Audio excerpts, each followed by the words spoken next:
que fue el año de grandes extremos. Me detengo a recordarlo y pienso que se trató de un año muy deprimente. Atentados, disturbios, violencia de todo tipo. Oh, por Dios, le disparaban a todo el mundo. El presidente ha sido herido. Le apuntó con el arma y luego disparó. Apuntó como un policía entrenado y disparó unas 5 veces. ¿Disparos a la reina? ¿Pero qué rayos? Dinero sucio, el FBI... Eran una lista muy larga. No te casas con alguien de 19 años. ¿Aceptas a este hombre como tu legítimo esposo? La gente vitoreaba en las calles. Fue un día muy feliz. ¡Wow! 1981. ¡Qué año!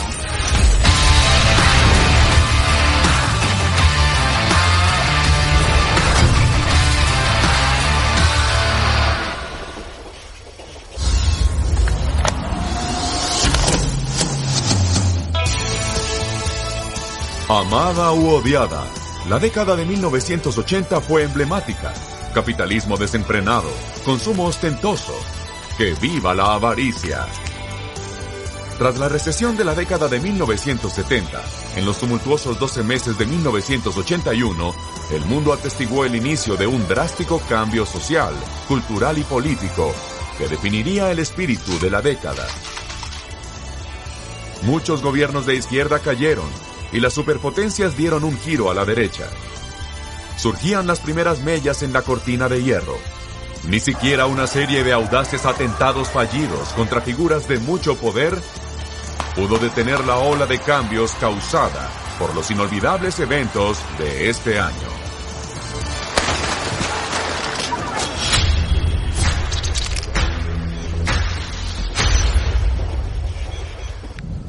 En Europa, en 1981, volvió a acalorarse la Guerra Fría entre las potencias de Occidente y Oriente. Eventos en Polonia liderados por 2 polacos iniciaban una reacción en cadena que se globalizaría.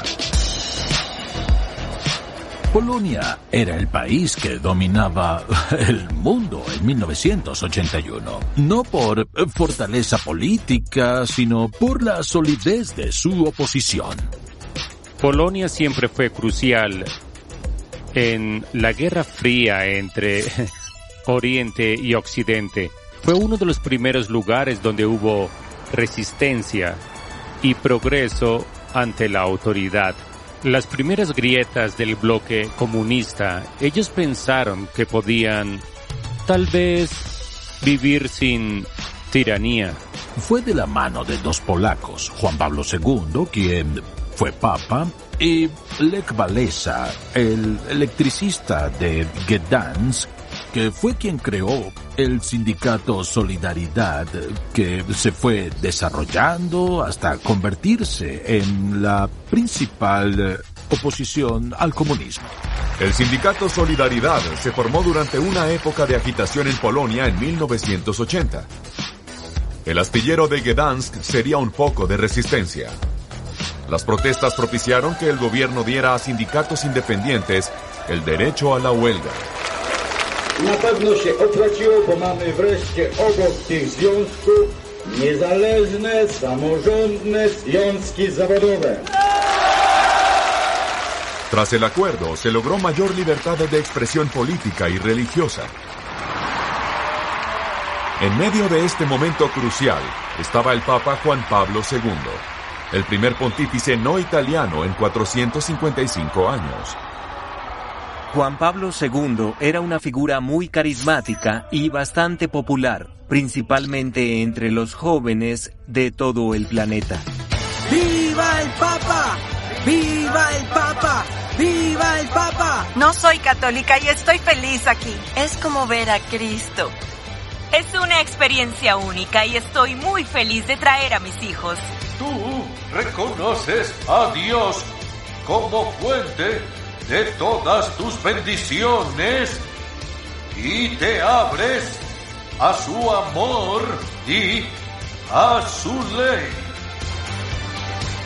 Juan Pablo II era un hombre bastante racional. Él entendía el papel que jugaba Polonia Y era un hombre que tenía muy claro que nunca se inclinaría ante las fuerzas brutales que ejercían el control soviético. Él era muy valiente e inteligente, por lo que logró detectar las debilidades del sistema.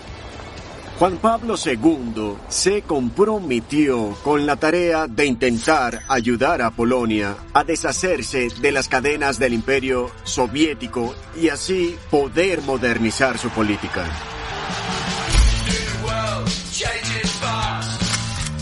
Como líderes de un frente unido, el Papa y Lech Walesa formaban un dúo formidable, pero su potencial llamó la atención de Moscú y los dos líderes polacos entrarían en su mira.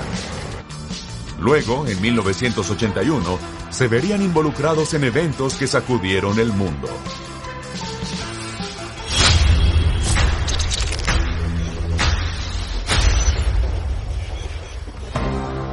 Mientras la Rusia comunista se sentía amenazada, Estados Unidos elegía un nuevo presidente republicano, quien trajo consigo un nuevo tipo de capitalismo y políticas de libre mercado que darían forma al consumismo que en esta década se globalizaría.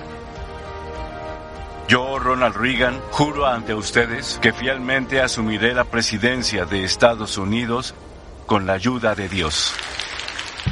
La administración Reagan intensificó la retórica sobre la milicia. Actuaba como si el país pudiera resistir un ataque ruso y amenazaba con lanzar misiles. 1981 y los 2 años siguientes son los años más riesgosos en la historia. Bueno, el acuerdo SALT, antes que nada, permite que ambos bandos sigan desarrollando armas nucleares estratégicas. Hoy podemos argumentar que por esto Estados Unidos ganó la Guerra Fría. Debido a esa retórica, la Unión Soviética siguió expandiendo su arsenal nuclear sin parar, lo cual llevó al colapso de su economía. No obstante, el día 69 del polémico mandato de Reagan, el tiro parecía haberle salido por la culata. Él salía de un hotel en Washington, iba camino a la Casa Blanca. Al sonar esos disparos, pensé que teníamos a un nuevo Kennedy.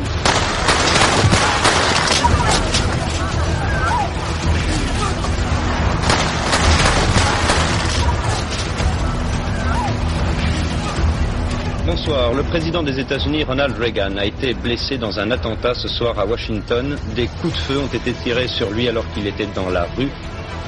Ha habido un intento de homicidio contra el presidente Reagan.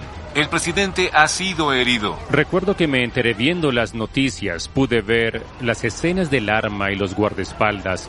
Trataba de entender por qué alguien le dispararía a Reagan. Lo llevaron a un hospital. Una bala rebotó y lo hirió. Le rompió una costilla y perforó un pulmón.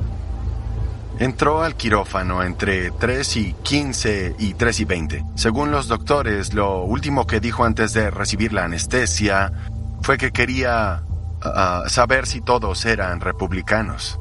Le dijeron que hoy todos lo somos. El mundo se inquietó por lo que ocurría en Estados Unidos. En cuanto tuvo conocimiento, Su Excelencia el Presidente de la República, del lamentable atentado en contra de la persona del Presidente de los Estados Unidos, le mandó un telex manifestándole su apoyo, su solidaridad con él y con el pueblo de los Estados Unidos. A pesar de la operación, al día siguiente ya estaba bromeando y asegurándose de que todos supieran que sobreviviría. E hizo la famosa broma, cariño, olvidé agacharme. En menos de 2 semanas, Reagan pudo salir del hospital. Aquí viene, podemos ver que está saliendo. Viene vestido de rojo y sale del hospital con su hija Patty Davis. Y la señora Reagan del brazo, también de rojo. Una pregunta, ¿cómo está? Bien. ¿Qué hará al llegar a casa? ¡Sentarme! Mostró fuerza y vigor. Ya era alto, famoso y bien hablado presidente. Esto ayudó a crear el mito de Ronald Reagan, que fue vital en su presidencia. Ya estoy mejor, me siento bien y dicen que ya me recuperé del todo. Soy un milagro médico, me alegro por eso. A pesar de su política antisoviética, resultó que no intentaron matarlo por ese motivo. Este era un crimen pasional. Quien disparó, un estudiante de 25 años llamado John Hinckley Jr., había desarrollado una obsesión por la actriz Jodie Foster y pensó que ella lo amaría si mataba al presidente. Debido a que soy actriz, me suelen contactar extraños. Les pido a todos que no me llamen ni me visiten. Recibo muchos correos no deseados que pocas veces leo. No conocí, ni hablé, ni he tenido comunicación con John W. Hinckley. Parece algo terrible y muestra lo peor de la cultura estadounidense: adoración de celebridades, porte de armas y estatus presidencial juntos en una terrible historia. Al año siguiente fue a juicio y lo declararon no culpable por sufrir demencia. Pasó más de 30 años en un psiquiátrico, del cual pudo salir en 2016, pero con ciertas restricciones. El intento de homicidio le dio a Reagan un estatus de leyenda, el cual usó durante 8 años para poder sustentar su política de libre mercado. Lo ayudó a lograrlo una aliada ideológica, una primera ministra empecinada en revertir las políticas de izquierda de la década previa. 1981 fue un año muy importante debido a todos los cambios políticos del mundo occidental. Margaret Thatcher se unió al presidente Reagan con el fin de expandir el neoliberalismo por todo el planeta.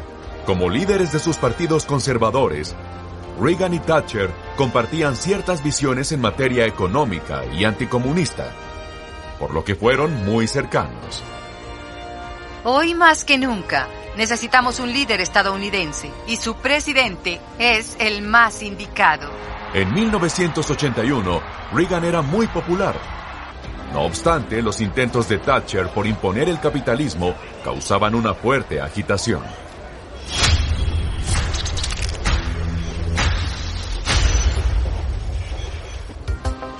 Dos años después de la elección de Thatcher, tras prometer un mejor futuro, muchas partes del Reino Unido aún sufrían el desempleo y la pobreza.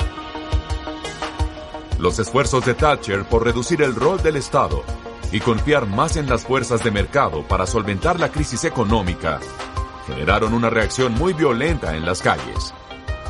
Margaret Thatcher propició, como primera ministra, un clima de confrontación dentro de la sociedad que no habíamos presenciado antes, al menos no en muchas décadas. En abril aumentaron las tensiones en Brixton, ubicado al sur de Londres. A la crisis económica se sumaba el descontento debido a un posible racismo policial. La gente se queja de que no hay suficientes policías negros y de que los otros son inexpertos. Ellos se cansaron. Los jóvenes estaban hartos del maltrato policial. Siempre los detenían y con frecuencia los requisaban. Aquí solo podemos calmar la situación disminuyendo la presencia policial que existe hoy en el área, porque ven a la policía como el blanco, que ellos estarían dispuestos a atacar. Lo que sucedió en Brixton fue que se esparció el rumor de que la policía había asesinado a un joven negro, pues resulta que lo habían apuñalado y la policía solo trataba de salvarle la vida, pero no lo logró, y hubo así una gran explosión de ira. Al día siguiente, la multitud se aglomeró en High Street y las tiendas fueron saqueadas. Luego atacaron a la policía. Media docena de policías, tras ser atacados con escombros, se refugiaron en ese lugar. Se protegieron como pudieron, con porras y tapas de basura hasta obtener sus escudos. La policía en realidad no estaba bien preparada para este tipo de disturbios. Llegó la noche y las cosas empeoraron. La policía había perdido el control por completo y la situación escaló. Y no eran solo los negros quienes lo hacían. los blancos que vivían en Brixton, también porque eran sus vecinos y habían visto las cosas que allí sucedían. No estaban de acuerdo. Los manifestantes salieron de las barricadas que ardían en llamas para arrojar bombas, bloques y botellas a los policías. De repente, Brixton, un área al sur con mucho desempleo, está sitiada. Abundan vidrios rotos, escombros y autos en llamas. Muchos olvidan cuán violentos fueron los hechos y cuánta ira había contenida en toda la sociedad debido a cómo el gobierno había decidido separar a la población entre ricos o pudientes y pobres.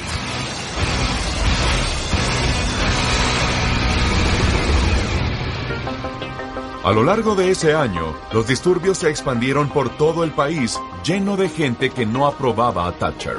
Yo recuerdo muy bien cuál fue su reacción. Si una persona como yo le hubiera podido decir que eso era consecuencia de sus políticas polémicas, tal vez no habría entendido lo que se le estaba diciendo. Creemos que a todos se les trata por igual ante la ley. Todos se merecen ser protegidos por la policía y deben protegerla. No debió suceder. Yo sé que de ninguna manera fue algo premeditado, fue algo que en el ambiente se combinó con la forma en que la primera ministra estaba gestionando el país. A pesar de las protestas de 1980, Thatcher siguió adelante con su propósito y la mano dura policial se impuso en su país durante la década. Acusaciones de racismo policial en todo el mundo, aún hoy, acaparan los titulares.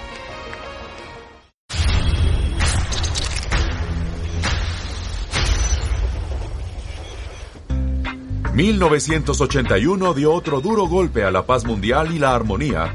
al saberse que el cantante jamaiquino Bob Marley había muerto de cáncer. Rastafari, amigos. Amamos a Bob Marley. Él fue un cantante revolucionario. Escribió sobre libertad, Redemption Song, Rastaman Vibration y Positive.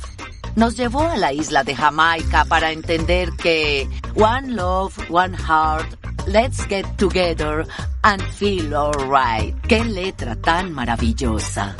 A Marley, quien sobrevivió a un atentado en 1976, se le diagnosticó cáncer un año después. Siguió de gira por 3 años, pero el 11 de mayo de 1981, el reggae perdió a su mejor exponente. Tenemos que darle una triste noticia desde Jamaica. El gran cantante de reggae, Bob Marley, ha fallecido de cáncer. Las mujeres no lloran. A los 36 años, Marley sucumbió al cáncer después de no tratarse por su creencia Rastafari. Mi vida no me importa nada, me importa en la de los otros. Mi vida es importante si puedo ayudar a muchos. Si mi vida es solo mi existencia, no la quiero. Vivo por otros. Así soy yo. Tanto amaban a Marley en Jamaica, que tuvo un funeral de estado. Se estima que 30,000 personas acudieron al National Arena a darle el último adiós. El rey del reggae había muerto y se sentía una gran tristeza, ¿sabes? La isla de Jamaica era el mundo. No podíamos hacernos a la idea de que este hombre, nuestro Buffalo Soldier, el de las rastas, ya se nos había ido. Discípulos de su religión Rastafari tenían una forma especial de vivir su luto. Él promovió el consumo de marihuana a pesar de las polémicas. Han arrestado a muchos y los Rastafari en Toronto, por ejemplo, tienen mala reputación. Bien, escucha, yo no me atrevería a decir que los Rastafari tienen mala reputación. Diría que la gente nos ha dado mala reputación porque antes de que los Rastafaris llegaran a Canadá ya ocurrían todas estas cosas de las que nos están acusando. A 40 años de su muerte, Marley tiene más de 65 millones de seguidores en Facebook y sus álbumes se siguen vendiendo mucho cada año. Su música era tan poderosa que todavía hoy sus canciones, quizás ahora mientras hablamos, se piden en la radio. Se escuchan en Spotify, se descargan. Sus canciones trascienden su legado. Su frase, "El dinero no compra la vida", fue una advertencia de la futura expansión del capitalismo por todo el mundo. Pero su famoso mensaje de One Love sería mucho más necesario para un planeta que cambiaba.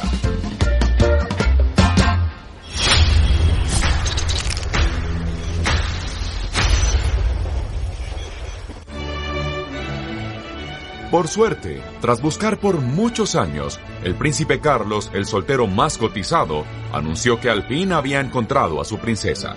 La joven Diana Spencer pronto será Su Alteza Real, la princesa de Gales. Esta será sin duda la boda más importante en Gran Bretaña desde la ceremonia real de 1947. Es grandioso. Sí, a todos nos alegra mucho escuchar esto. Ya era hora de que el príncipe se casara. Es algo genial. ¡Fantástico! ¡Perfecto! ¡Increíble! En 1981 se vivió un verdadero cuento de hadas. El príncipe conoció a una linda niñera. El príncipe Carlos y Diana se conocieron y se comprometieron para casarse. El príncipe tenía 32 años y Diana solo 19. A las 3, el príncipe y Lady Di al fin fueron vistos juntos. Y por primera vez vimos el anillo de zafiros y diamantes. Esta hermosa joven conoció a su príncipe azul, pero esto nunca funcionó. Se veían incómodos y ellos no parecían ser un par de enamorados que se casarían. Si ves de nuevo la entrevista a Carlos y Diana, fue un momento realmente muy incómodo. Creo que ahora que sabemos todo lo ocurrido entre ellos, podemos entender con claridad lo que pensaban uno del otro en ese momento. ¿Fue una decisión difícil, señorita Diana? Lo pensé por mucho tiempo, pues sabía la presión que hay sobre ambos. Así es. No fue una decisión difícil porque es lo que yo quiero. Parecía adolescente y actuaba como tal. No lo digo de mala forma, no tenía idea. Ella tenía mejillas rosas, una cara redonda, mirada inocente. Es posible que en el futuro usted sea reina. Es un gran cambio para alguien de 19 años. Es una transición muy repentina. Lo es, pero ya tengo una pequeña idea tras los últimos 6 meses. Y con él nada saldrá mal. Me apoyará. Ella es muy joven para ti, es de otra generación. No te casas con alguien de tan solo 19 años, pues no sabe nada sobre tu pasado y tú no sabes nada sobre ella. ¿Qué tenemos en común? ¿El humor? Tal vez algunos hobbies. Menos montar. Pronto sabrás. Mucho más. Sí. Lo único que todos recuerdan de aquella entrevista a Carlos y a Diana es que él cometió un gran error en los últimos 10 segundos de una larga conversación al cuestionar qué es amar. ¿Están enamorados? Por supuesto. Lo que sea que eso signifique. Eso pasó a la historia como una prueba de que él no amaba a Diana y le mentía porque estaba enamorado de Camila Parker y no quería casarse con esta chica. Y el gran día estaba listo, con invitaciones y pastel de bodas. Madame, mademoiselle, messieurs, bonjour. Eh bien, je crois que vous connaissez l'événement de ce mercredi 29 juillet. C'est en effet dans quelques heures le mariage de mademoiselle Lady Diana Spencer avec le prince Charles d'Angleterre, prince de Windsor. A pesar de los problemas económicos recientes, el mundo parecía embelesado por el cuento de hadas y el increíble alarde de riqueza. 600,000 personas dijeron presente. Y la boda fue vista por millones de televidentes. Al final, esta historia no tuvo un final feliz. Pero en la época fue un bálsamo en medio de la agitación política de 1981.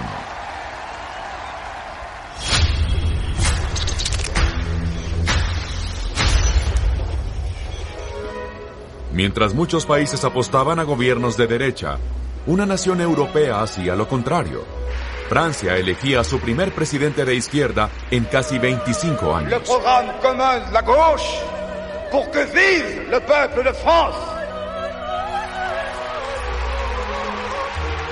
Francia tuvo un gobierno socialista en 1981. Siempre me agradó el presidente Mitterrand. Había muchas cosas buenas que decir de él. Era muy encantador. Se negaba siempre a hablar en inglés y te exigía que tu francés fuera de mayor calidad que el que yo hablaba. Un président tout puissant qui tient tout dans ses mains. El presidente Mitterrand tenía un estilo de vida que se considera de la realeza. Sus costumbres eran propias de un monarca, no eran las de un político. Le gustaba cubrirse de gloria. A pesar de eso, el socialista Mitterrand invitó al Partido Comunista Francés a su gobierno. Pero esta alianza duró poco. La recesión empeoró y debió acercarse más a Gran Bretaña y al modelo de libre mercado de Margaret Thatcher. Una vez la describió y dijo que tenía los ojos de Calígula y los labios de Marilyn Monroe. Sirvió para gobernar Francia durante 14 años. Mitterrand introdujo políticas progresistas en Francia.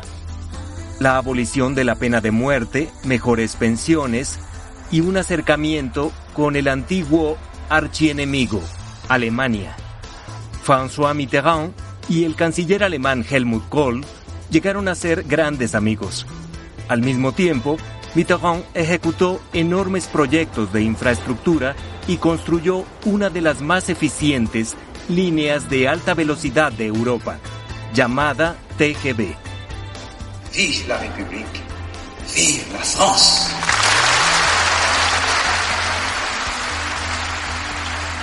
Pero al otro lado del canal, las políticas de libre mercado del país vecino conducirían a uno de los mayores escándalos políticos en su historia, que jugaría un papel clave en el futuro.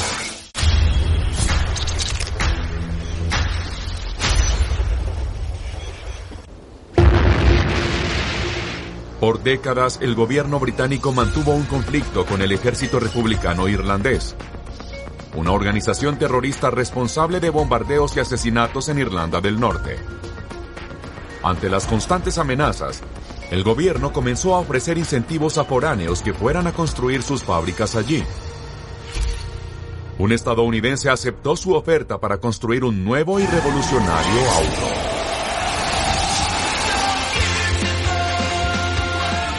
Yo recuerdo el DeLorean. ¿No era increíble? Tenía unas puertas ascendentes. ¿Cómo habrá sido subirse a uno de ellos? Parecía difícil. No se vendió, pero me parecía sensacional. Se trata de un invento de John DeLorean, un ingeniero que dedicó muchos años a diseñar y producir su auto soñado. DeLorean era un personaje muy extravagante, un hombre de negocios estadounidense que quería construir autos demasiado grandes y muy futurísticos. Él se acercó al gobierno británico y este le dio un préstamo de 100 millones de libras. Eso es mucho dinero hoy. ¿Imaginan cuánto era en 1981? Todo para instalar una fábrica en Irlanda del Norte. Pero este sueño americano se convirtió en pesadilla. Tardaron bastante en diseñarlo, pero al final del proyecto, este presentó muchos problemas y no era confiable. Además, en 1981, había una crisis muy grave en la economía mundial y no era posible comprar autos. Y por esto, salió del mercado. En febrero de 1982, más de la mitad de los 7,000 DeLoreans producidos no se habían vendido y la compañía debía $175 millones. La fábrica de Belfast cayó en la quiebra. Pero la historia no termina allí. Para recuperar dinero, él se involucró en el mundo criminal y lo encontraron infraganti en un operativo federal. La historia posterior es increíble. Dinero sucio, el FBI, evasión de impuestos. Era una lista muy larga. John DeLorean tenía un sueño, según comenta su abogado. Él quería salvar su compañía y el trabajo de todos sus empleados. Tomó un paquete de cocaína y dijo, es mejor que el oro. Me cayó del cielo. DeLorean recibe una sentencia de 72 años en prisión. Pero en su juicio en 1984 lo declararon no culpable, pues el FBI lo indujo al delito. Un año después, una película convirtió el DeLorean en uno de los autos más famosos del mundo. Es la máquina del tiempo de Volver al Futuro. Obviamente, eso lo convirtió en legendario. La película salió al aire muy tarde para salvarlo. DeLorean murió en 2005, pero hay planes de producir una nueva línea de autos DeLorean en Estados Unidos. El auto más genial del mundo podría muy pronto volver del futuro.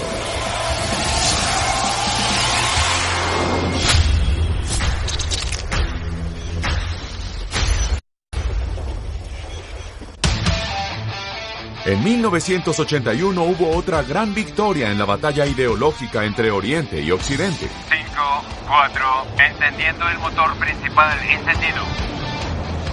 El 12 de abril de 1981, el transbordador espacial Columbia fue lanzado desde el Centro Espacial Kennedy de la NASA, en Florida.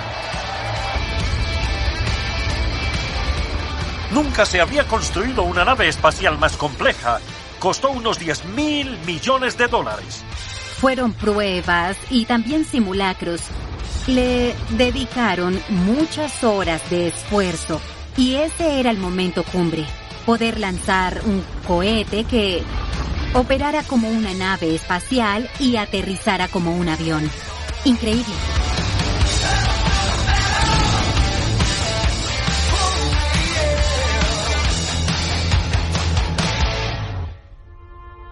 La principal misión del comandante John Young y del piloto Bob Crippen era probar si se podían enviar naves reutilizables para explorar el espacio. Esta nueva era espacial se iniciaba. Ese transbordador allanaría el camino para poder colonizar la Luna y luego ir a otros planetas. Ese transbordador me cambió la percepción de lo posible. Ese era el comienzo de una nueva era. En su primer vuelo, Columbia orbitó la Tierra 36 veces antes del regreso a casa, la parte más peligrosa de la misión. La gente aún no logra entender que el gran riesgo del viaje espacial es el regreso. El desafío es tratar de cruzar la atmósfera. Cuando llegas a ella y la golpeas, generas tanta fricción y tanto calor que es muy difícil proteger a la gente adentro. Luego de las pruebas y los simulacros, todo se reducía a la última media hora. ¿Podrá el Columbia atravesar con éxito la atmósfera en medio de intensas temperaturas cercanas a los 1600 grados Celsius y aterrizar? Todos en el centro de control de la NASA parecen tranquilos, nunca se ven nerviosos. Pero justo en ese momento, cuando el transbordador Columbia regresaba a la Tierra,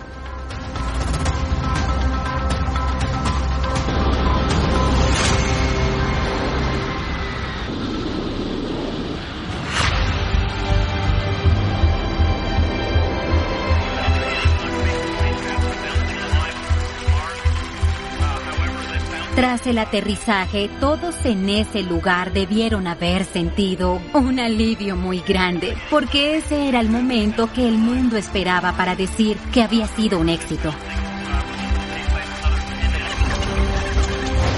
En total se construyeron 6 transbordadores espaciales. En los siguientes 5 años se realizaron 24 misiones exitosas, pero todo cambió el 28 de enero de 1986. Nos reporta el oficial de dinámica de vuelo que el vehículo explotó. El Challenger explotó 1 minuto después del despegue y todos murieron. Es una tragedia increíble. El hecho de que ocurriera en vivo, mientras todo el mundo lo observaba, fue algo muy impresionante. Pero no fue el único desastre. Yo hice mi primer vuelo espacial en el transbordador Columbia en 2002 y en el siguiente vuelo, que fue a comienzos de 2003. El transbordador Columbia no regresó. Fueron e hicieron su misión. Tenía amigos allí. Como ya era astronauta, conocía a toda la tripulación. Se dañó el aislante térmico de la parte exterior. Eso está ahí por una razón. Al momento del reingreso, las temperaturas eran increíblemente altas. Sin ese importante aislante allí, todo se recalentó y, por lo tanto, desintegró y mató a todos a bordo. Otra enorme tragedia. A pesar de las tragedias del Challenger y el Columbia, este programa espacial duró hasta 2011, cuando al fin se canceló. El legado del Columbia y sus logros aún perduran. Digamos que el Columbia lo inició y lo terminó porque fue el primer transbordador que llegó al espacio y luego, cuando sucedió el accidente, se decidió poner punto final al programa. Pero tras lanzarlo en 1981, en el boom de las potencias occidentales, la temperatura de la Guerra Fría aumentó.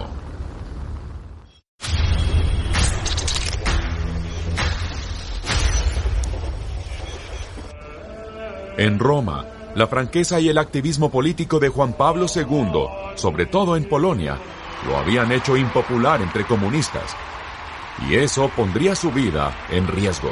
Creo que el hecho de tener a un papa polaco que le hacía oposición a la Unión Soviética no gustaba. El 13 de mayo, el papa se disponía a iniciar su audiencia general en la Plaza de San Pedro. Este es un reporte especial. Le disparan al papa. Lo recuerdo porque estaba leyendo las noticias. El papamóvil recorría la plaza de San Pedro como siempre. Él saludaba de pie y de repente un sujeto le apuntò con el arma y le disparò. Ultime notizie da Roma. Il Papa Giovanni Paolo II è stato sparato e seriamente ferito. Il Papa, al momento dell'incidente, si trovava nella piazza di San Pietro, quando un uomo lo ha sparato da una macchina. Il est donc confirmé à 17h40 que le pape Jean-Paul II a été blessé de 2 coups de feu. El Papa pasó más de 5 horas en cirugía, pues las balas causaron una herida grave en su abdomen. Με περίγραπτον κατάπληξη και πόνων ακούσαμε την απροσδόκητον είδηση ότι έγινε δολοφονική απόπειρα εναντίον του αδελφού ημών Πάπα Ιωάννου Παύλου του Δευτέρου, του μεγάλου αυτού χριστιανού ηγέτου. Αμέσως απεσύρθημεν εις προσευχήν. Debemos rezar por la pronta recuperación de su santidad. Milagrosamente, el Papa no murió. Estaba muy mal, pero logró sobrevivir. El Papa se recuperó, y aquel que intentó asesinarlo, un civil turco, Mehmet Ali Akra, recibió cadena perpetua. Dijo que el servicio secreto búlgaro y la KGB planificaron el atentado. Nunca se probó, pero muchos aún creen que el atentado fue ordenado por un régimen comunista indignado por el activismo del Papa en su contra en Polonia, lo cual ayudaría a expandir la democracia por toda Europa del Este. Pero la historia no termina ahí. La Iglesia Católica cree en el perdón de los pecados y el Papa lo puso en práctica al visitar a Ali Akra en prisión. Recuerdo su reconciliación y cuán poderosa fue la idea de hablar y comer con quien trató de matarlo. El Papa Juan Pablo II pidió que lo liberaran mucho antes pues él ya lo había perdonado. Accra se convirtió al catolicismo en prisión. Tras ser liberado en 2010, visitó la tumba del difunto Papa y llevó rosas blancas para honrar a quien, por sorpresa, perdonó su rol en el atentado.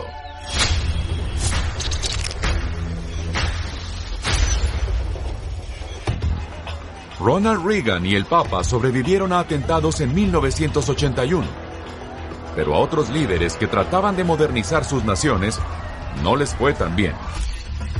En mayo, Ziaur Rahman en Bangladesh, quien se acercaba a Occidente, murió durante un golpe militar. En octubre, el presidente egipcio fue asesinado por fuerzas que se oponían a su intento por lograr la paz en Medio Oriente. El presidente Sadat indignó a los islamitas al hacer un trato con Israel. Sadat firmó su sentencia de muerte en 1977 con los acuerdos de Camp David junto al presidente Carter y el primer ministro israelí Menachem Begin. Ellos tres crearon un acuerdo que en su momento parecía lo mejor que podía suceder, pero también al mismo tiempo lograron provocar al movimiento islámico en Egipto, sobre todo dentro de su ejército. Eso fue lo que ocurrió. Y ese odio hacia Sadat creció más. Sadat estaba en un desfile militar en 1981, cuando un teniente se le acercó. Pensó que era parte de la ceremonia y fue a recibir su saludo. Entonces aparecieron otros asesinos. Lo mataron a tiros. El mundo se consternó y junto a 3 exmandatarios, el presidente Reagan lo elogió. Sadat era un hombre de paz en medio de tiempos violentos. Sus últimos días, como el resto de su vida, los resistió con mucho valor ante enemigos de la paz y de la humanidad. Con esa muerte se frustró cualquier movimiento que pudiera resultar de los acuerdos de Camp David y aún hoy estamos pagando las consecuencias de eso. Y la muerte de Sadat se convirtió en obstáculo para que Reagan llevara los valores occidentales a cada rincón del planeta.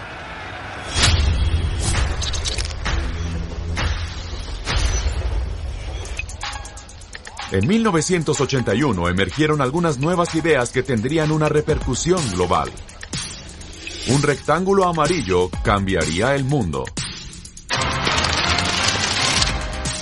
¡Ja, ja, ja! Esto es genial. Siempre he amado los post-its. Me salvaron la vida. En ocasiones he cubierto mi pared con estos papeles amarillos. Yo debí inventarlos porque lo que hicieron fue algo muy elemental y simple. Todo se debe a un oportuno accidente del estadounidense Spencer Silver, quien descubrió un adhesivo que podía unir superficies y no dejaba marcas al ser despegado. Fue su colega Art Fry quien tuvo la gran idea de usar ese adhesivo para unir trozos de papel y crear una nueva forma de comunicarnos. Yo los uso en todo momento. De hecho, utilicé algunos hace pocos días para poder saber hasta qué altura saltaban mis hijos. Lo hermoso es que irán creciendo, saltarán más y yo los subiré. Es un invento simple, pero muy maravilloso. Incluso en la era digital, no parece que pierdan popularidad.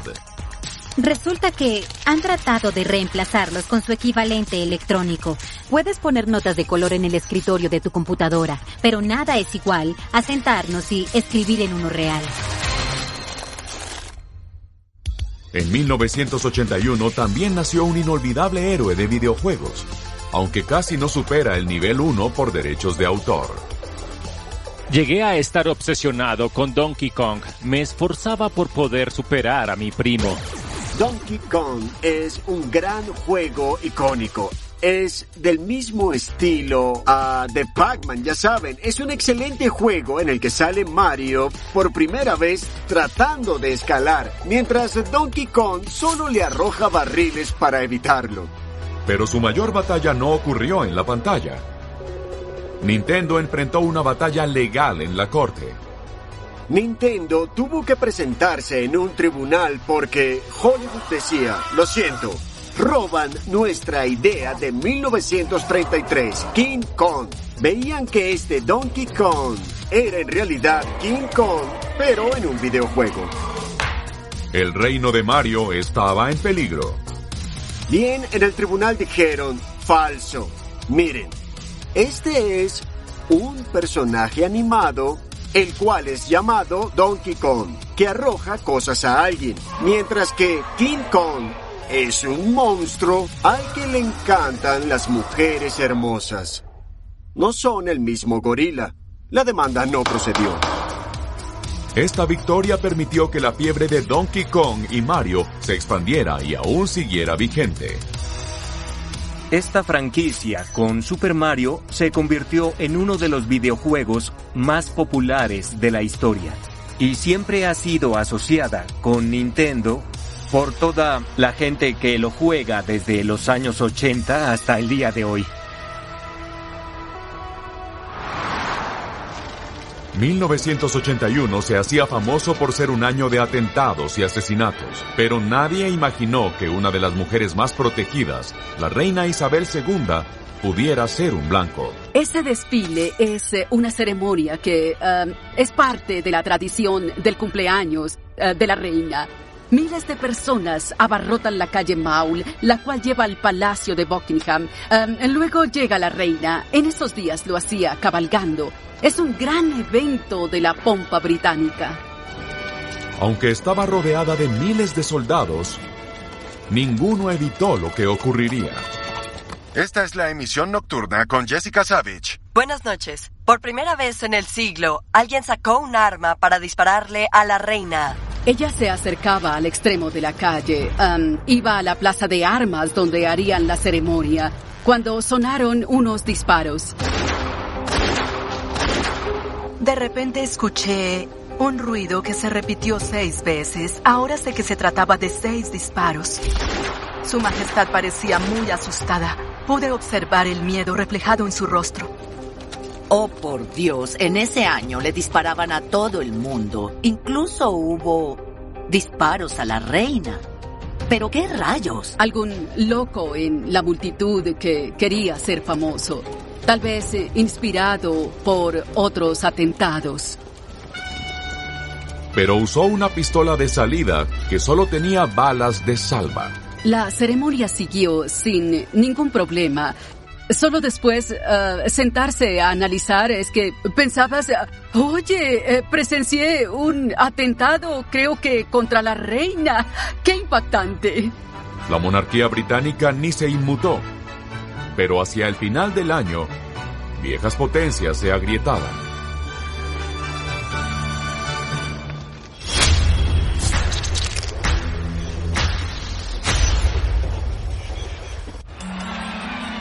En Polonia, el movimiento Solidaridad de Wałęsa seguía creciendo. En septiembre tenían una membresía de casi 10 millones de personas, un tercio de la población obrera del país. Su popularidad aumentaba, al igual que su ambición. Lech Wałęsa solo quería dirigir a su país, poder deshacerse de Rusia y por lo tanto mejorar la vida de los obreros. A pesar de ser socialista, los líderes occidentales lo apoyaban, pues era una oportunidad de acabar con el comunismo. Hay un espíritu de solidaridad hoy en todo el mundo que ninguna fuerza vencerá. Las personas del mundo libre apoyamos a nuestros hermanos polacos. En la Unión Soviética, Moscú se agitaba aún más por eventos en Polonia que atentaban con reducir el poder de la Unión Soviética. El presidente polaco era el general Jaruzelski y los rusos lo presionaban para que reprimiera a Polonia. El 13 de diciembre se declaró la ley marcial en Polonia. Obywatelki i obywatele, wielki jest ciężar odpowiedzialności, jaka spada na mnie w tym dramatycznym momencie polskiej historii. Fue un control feroz el que Jaruzelski ejerció entonces en Polonia. Ley marcial total, soldados en las calles, Lech Walesa arrestado y cientos de miles de personas también en la cárcel. Walesa estuvo preso por casi un año. Tras ser liberado, jugó un papel clave en el fin del comunismo europeo. Es un hecho que ese fue el comienzo de la fragmentación de la cortina de hierro, la cual caería alrededor de 8 años después, a la par del muro de Berlín. En 1993, Lech Walesa visitó Roma de nuevo, pero esta vez como el primer presidente democrático de Polonia tras la guerra.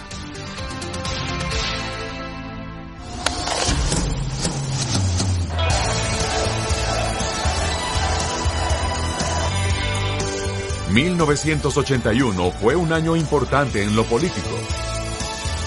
Ese año la dupla Reagan-Thatcher comenzó a expandir la ideología de libre mercado por todo el mundo, lo cual causaría un auge económico global y una cultura de consumismo y excesos que definirían el resto de la década. 1981. 12 meses inolvidables. Un año como ningún otro.